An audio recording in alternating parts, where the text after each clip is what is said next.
गिरिवर जा मोरला काकर पेट भरा वक्त आवे न बोलिए तो हया फाट मरा ओढो जाम बापू છે ને કચ્છનો રાજા એક ભાભી સ્ત્રી ચારિત્ર કરે અને એને દેશવટો અપાવે દેશવટો આપ્યા પછી બાપુ ઇન્દ્રની અપસરાયું છે ને વરવા માટે બાપુ થનગનાટ કરે અને ઈ ઓથલ નામની પદમણી અને ઈ ઓઢા જામની હારે લગ્ન કરે ડુંગરના ગાળામાં રહે છે બે દીકરા જેસલ જખરો બે દીકરા છે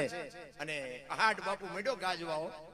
વાદળ બેવળ ચોવળ મીડા ચડવા વીજળી મનાણી આભને ચીરવા અને ફોરા મીડા પડવા મોરલા ડોકના ત્રણ ત્રણ કટકા કરીને મીડા બોલવા કેહો બોલે અને ઈ વખતે ઓઢો જામ બાપુ રોવા મીડ્યો હો ભાઈ ઓઢો ઈ પાણાની શિલા ઉપર બેહી અને ડળક ડળક આંખમાં આહુડા પડે અને દીકરા જોઈ ગયા મારા બાપુ રડે છે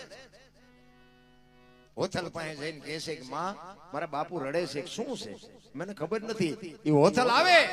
આવી લોઢા જામના ખંભે હાથ મૂકીને કહે છે કે દરબાર આવડો મોટો શું આ ફાટી ગયો તમારી આંખમાં આહુડા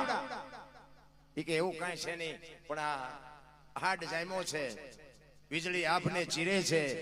મોરલા બોલે છે મને એમ થાય કે મારી ભાભીએ મારી ઉપર કેવું સ્ત્રી ચારિત્ર કરીને મને દેશવટો અપાયો આ મોરલા બોલે અને મને મારો વતન યાદ આવ્યો મને મારો કચડો યાદ આવ્યો એટલે મારી આંખમાં આહુડા આવ્યા ઈ મને મોરલા બોલે ને વતન યાદ આવ્યો એમ કીધું અને ધનુષ ને બાણ બે ઓઢાનું પડેલું ઈ ધનુષ ઉપાડી અને ઓથલે બાપુ તળાયું ઠઠ કરતી દોરી તાણી અને છોડવાની તૈયારી કરી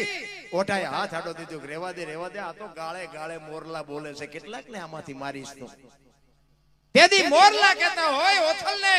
તું મોટી દાણા નાખ કે નો નાખીમાં કાંઈ ફેર ન પડે પણ આવો હાડ જામ્યો હોય આવી વીજળી આપને ચીરતી હોય આવું ટાણું હોય ને જો અમે ન બોલી તો અમારું હૈયું ફાટી જાય એમ બાપુ આવો ડાયરો બેઠો હોય ને અમારી પાસે હોય ફીરસી ન દે તો અમારું હૈયું ન ફાટી જાય પણ બાપુ નાખવું છે પણ ખાનારા નથી મળતા મારા બાપ ક્યાં નાખવું